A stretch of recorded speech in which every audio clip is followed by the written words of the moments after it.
Hey everyone, Jeremy Shapurt here. All I ask is that you watch this whole video before you comment or pass any judgment. I also want to make 3 quick statements before I start. The first one, I will not be naming any names in any of the stuff I talk about today. The second one, if you're wondering why I'm looking this way, I have everything written down in the script so I don't forget what to say.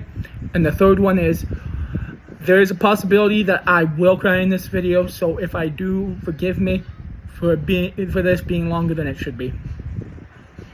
Let's begin. I need to tell you guys the truth. The truth is, I'm a liar.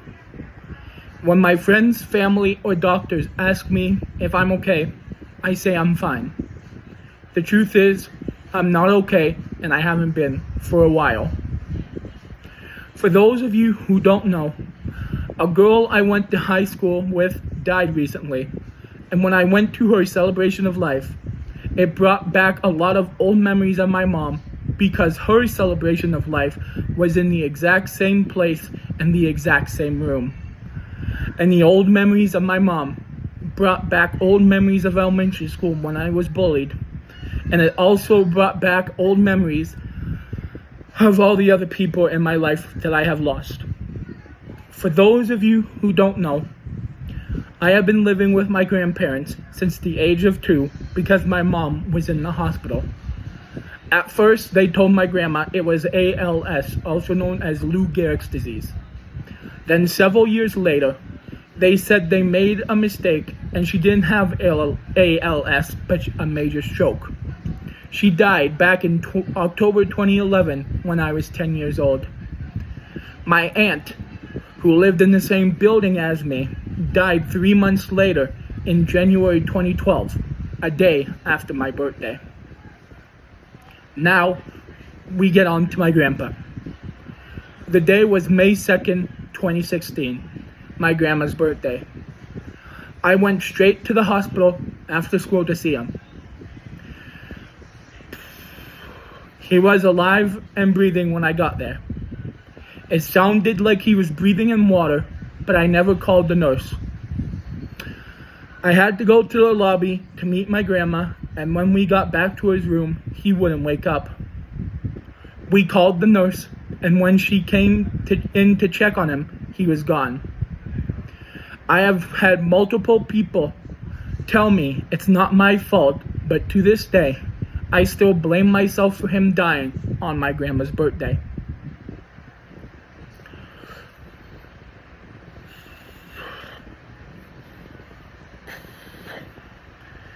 Moving on to being bullied in elementary school. When I was in elementary school, I used to get bullied constantly because of my weight. Kids used to punch, and I say punch because they wouldn't actually punch, but they would pretend to. But kids would punch me in the stomach, pull their hands into their sleeve, then say, "Look everyone, Jeremy's stomach ate my hand."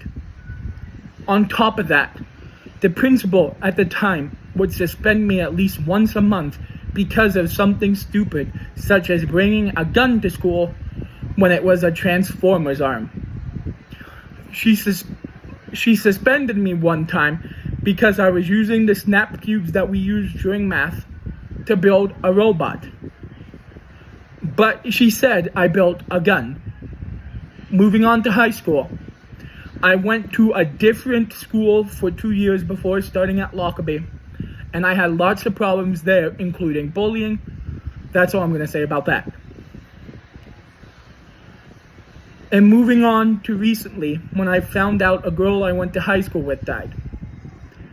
It brought back some memories of high school at Lockerbie, including one situation that happened a couple of years ago after I graduated, which I'm not getting into. It also brought back the memory of prom. There was 3 different girls I wanted to ask. I'll call them by their initials, J, V, and T. Some of these memories may be different, but this is how I remember them. Let's start with Jay.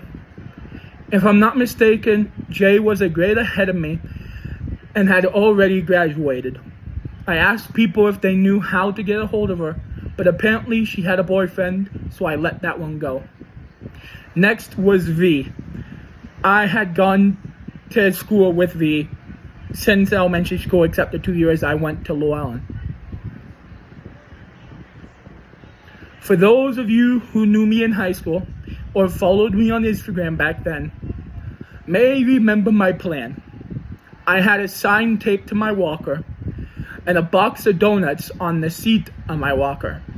I had everything set up at lunchtime in the lobby with a crowd of people hanging around, because I did announce that I'd be doing it on Instagram and people wanted to watch it live. I quietly asked someone I trusted to go find V and bring her to where I was sitting in the lobby, but they couldn't find her. Finally was T. T was in the same grade as me. I had a crush on her since we went on the trip to Stratford, but never told her how I felt because she was so smart and pretty. And then there was me, the tall, obese guy that had to use a walker that no girl could ever possibly like.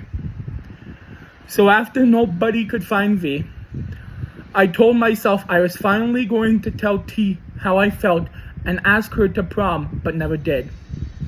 At prom, T did come up and talk to me, and I said to myself, when the next slow song comes on, I'm going to ask her to dance and tell her how I feel.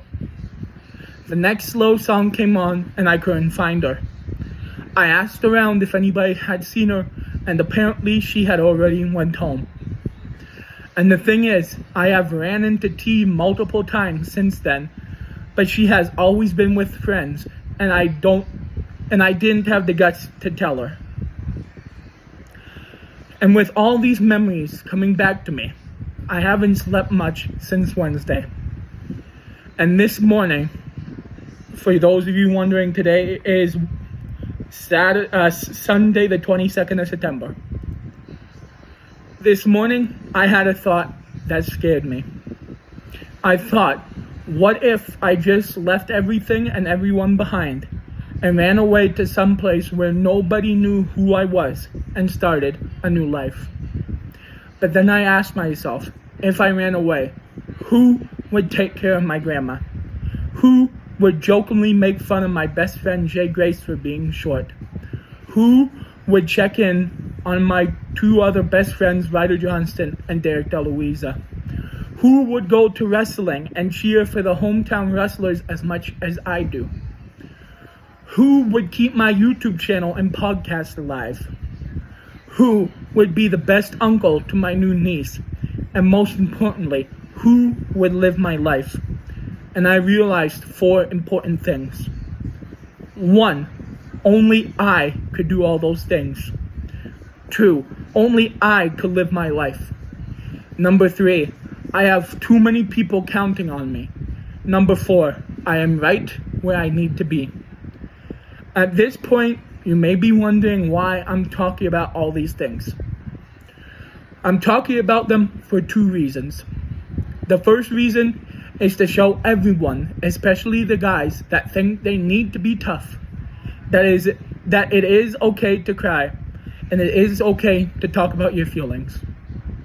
The second reason is to let everyone know, if you barely know me or if you're one of my close friends, I'm always here to talk. Now, there is one more thing I want to leave you guys with. For those of you who subscribe to my YouTube channel or listen to my podcast, you know I have 2 quotes that I always say. I want to tell everyone those 2 quotes and why I always say them. The first one, always shoot your shot before it's too late. That one is there to remind you to take chances, because you never know what might happen. If I would have shot my shot with T, you never know what may have happened. The second quote is, always tell your loved ones you love them, because you never know how much time you have left with them. That one is there because I never got to say goodbye or I love you one last time to my grandfather before he died. I want to thank you all for listening, and now that you know my 2 quotes, On the count of 3, I want you all to say them with me to end this video. 1, 2, 3. Always shoot your shot before it's too late. And always tell your loved ones you love them, because you never know how much time you have left with them. Again, I want to thank you all for listening, and know that I'm always here to talk.